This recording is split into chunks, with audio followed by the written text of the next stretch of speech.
What's up, Cooksy Mob? Hey, I had to do a video on this. When I saw the World Supercross press conference, I was like, boom, that's how it's done. So let's get into this thing. You need people like me so you can point your fucking fingers and say, that's the bad guy. Don't mind a bit of aggressive riding and things like that and blah, blah, blah, and it was tight and everything. But third overall for you. Congratulations on the podium.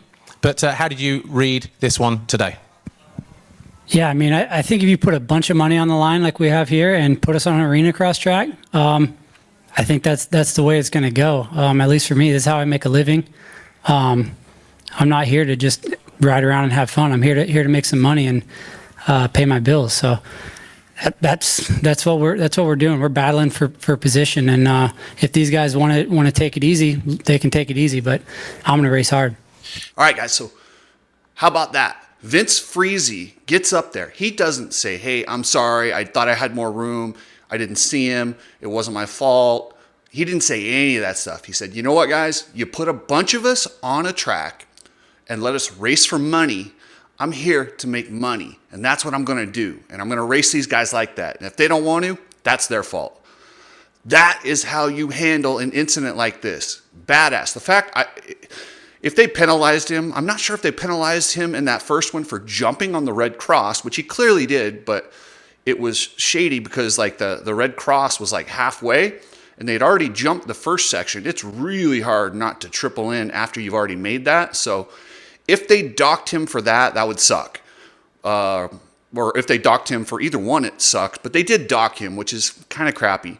But when you get into the press conference and you've done something dirty, you know you've done something dirty. You rode like literally that is a textbook how you block, how you take out. If you want to learn dirty riding, just watch Vince Friese. It was awesome.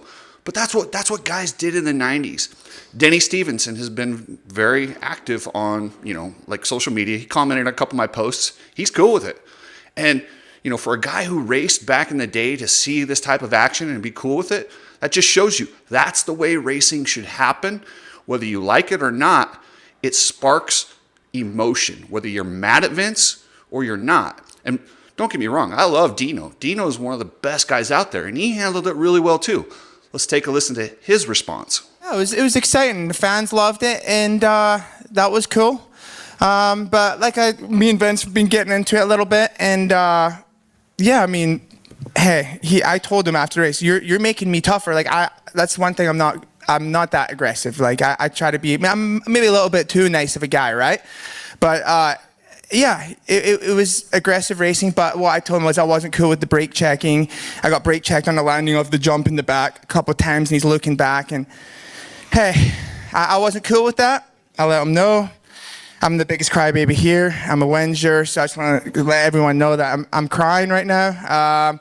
But no. So that was Dino, just going in there, making fun of himself, saying that he's crying. He wasn't crying. Dino went in there and did exactly what he's supposed to do. But I love that these guys in World Supercross didn't get in front of the mic and act like a bunch of bitches. They got in there. They had a good time. That's one of the best press conferences I've seen in a long time.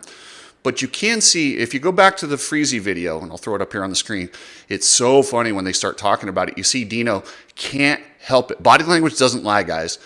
As soon as Friese starts talking, you see Dean go into like a kind of an aggressive posture. He's not happy.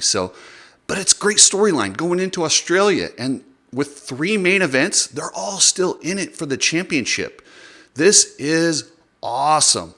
And Joey Savatgy, he was even fun in the press conference, joking around, making fun of Dean for not reading his pit board. It was good stuff. But here's what Savatgy had to say. Touch on some of that if you could. Yeah, I mean, for me, it is what it is. I expect the tough racing, and from my standpoint, I mean, were the passes hard? Yeah. Did I kind of expect it? Yeah, of course. What was that, second race? I don't know, but just so you know, your mechanic said he wrote on the board you had to pass me. Oh. So he doesn't read the pit board. It's his fault. I know. You guys can see Joey Savatgy, as soon as he's asked about the rough riding, they all know these questions are coming. And Paul Malin delivers them perfectly. Even when he asked the Vince Friese question when he went to blah, blah, blah. Bit of aggressive riding and things like that and blah, blah, blah, and it was tight. And I started laughing. I'm like, he's so good. I'm so happy for World Supercross that they have Paul Mullen now. Mullen. I don't know how to say his name. Sorry. Paul Mullen. But either way, Paul Mullen is awesome. And Joey Savatgy said, hey, I expected it. Tight racing, lots of money. You got to expect aggressive passes. That's why you got to defend insides and protect.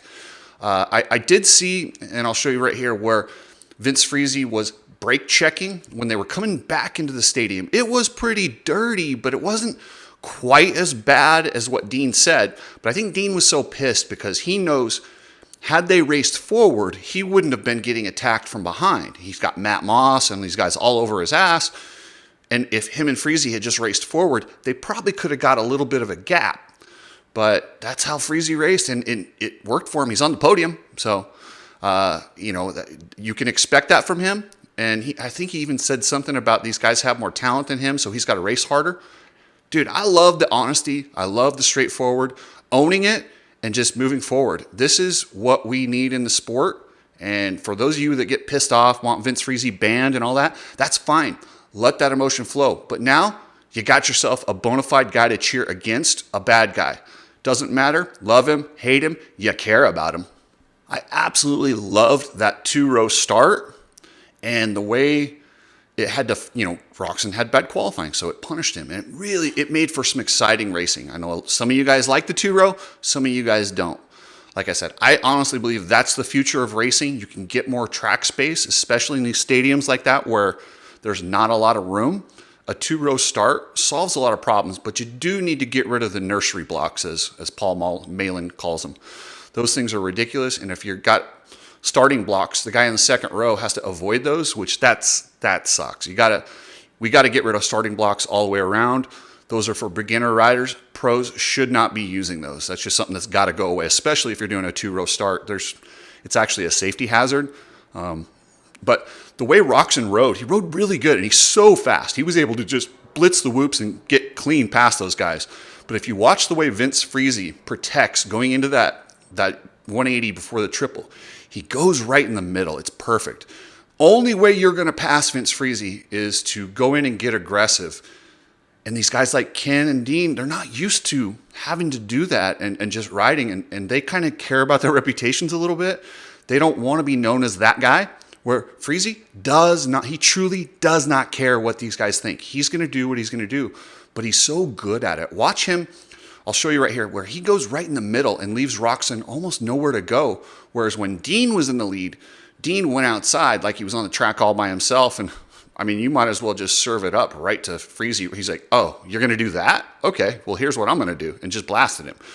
That's a lot on Dean. And he even said as much. So he's not crying. And I love the way Dean handled it. I'm the biggest crybaby here. I'm a Wenser, so I just want to let everyone know that I'm crying right now. But no. Like I say, these guys are all good for the sport. And the way that they talked freely in the press conference, it shows it's not like how Feld and MX Sports batter them down, tell them things to talk about, tell them what to do, what not to do. And I'll be honest with you, without the press asking questions and just letting Paul ask the questions, it was more entertaining. A lot of the questions that come from the press are stupid. The fact that he got off of training with Hunter, how much has that sped up your development?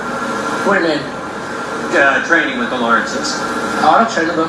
Oh, I'm sorry. Nah, I train with these guys right here. I give these guys a stroke at the farm every day. Most of these people don't know how to ask questions, so you shouldn't have them at the press conference because they don't know what they're doing. If you want to have real people that ask questions, that's fine.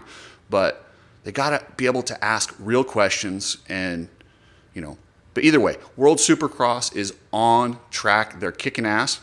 Justin Brayton did go down really hard. I mean, it was bad. I mean, he bounced his back off the forks. It was brutal. The poor guy. I'm so glad he's okay. Looks like, he said his Instagram post said that hurt. And that's it. It didn't say any injuries or anything. I'm sure he's got some bumps, bruises, and I hope nothing's broken. And I hope we see him at the finale. But yeah, that was an ugly one. And yeah, feel bad for Justin Brayton on that one. But before the final, we have the Paris Supercross. And I'm excited about the Paris Supercross. Barsha was supposed to be there. I'm like 99.9% sure. There's no way he can race because he got so hurt at the SMX final. I don't expect Barsha to be there. But we got Hunter Lawrence on a 450, Jet Lawrence on a 450, Ken Roxon. It's going to be a good race. The disappointing part about Paris is it's not like this World Championship. These guys out there at this World Championship are willing to kill each other for positions. At Paris, they're not going to do that. They all get their start money. It's almost like an exhibition. They're racing for pride. There's no extra money for winning. There's no real incentive to win other than just pride, and that's it. So that's why that race it's cool, but it's not as cool as it could be if there were really something on the line and guys really wanted to win. If it really meant something, it would be a little bit more important. But with that said, you got bragging rights. You got Jet wanting to still prove himself. You got Hunter wanting to get in the mix. And this is their first taste to race together on 450s. And you know Roxon does not want to lose to him. Even if it's an exhibition, Roxon doesn't want to lose. So that'll be a fun one, guys. And guys, don't forget, go to the Coach Rob store. Get yourself some energy fuel. If you want a recovery drink or a drink to drink while you're working out, it's amazing, man. It really is. It tastes good. I love it. It keeps you from cramping up. Good stuff. Ride Strapped. You guys know strap goggles, t-shirts, $19.99. Who in the world, who charges $19.99 for t-shirts? Guess what? Ride Strapped does. So go order yourself a t-shirt if nothing else. And don't forget, guys, in the comments, I randomly just pick people and give you a strapped prize package, maybe goggles, a shirt, something like that. So make sure you comment on these videos and maybe you'll win. Epic Garage Designs. Epic does the coolest things with garages, but right now there's a special $17.95 for a 2-car garage. Make it look badass like Barrett Jackson. $17.95. That's it. Install it yourself. Snap it together. Piece of cake, and you make your garage look like Barrett Jackson. If you're shipping something via truck, use Precision Transport. Precision Transport is awesome. They have not forgotten about customer service. Heather and the people over there are awesome. I know a lot of you guys have already used them, and I appreciate that. But just keep using them because they're awesome. They're good people. They support motocross. They support MMA. They're just cool. So hit up Precision Transport. All right, guys. That's it for today. I'll be doing some more stuff this week. I might even go live. You guys let me know if you guys want to do a live Q&A for, like a half an hour or something. If you guys do, let me know. I'll do a live Q&A later this week. So anyway, subscribe, and I'll catch you guys later.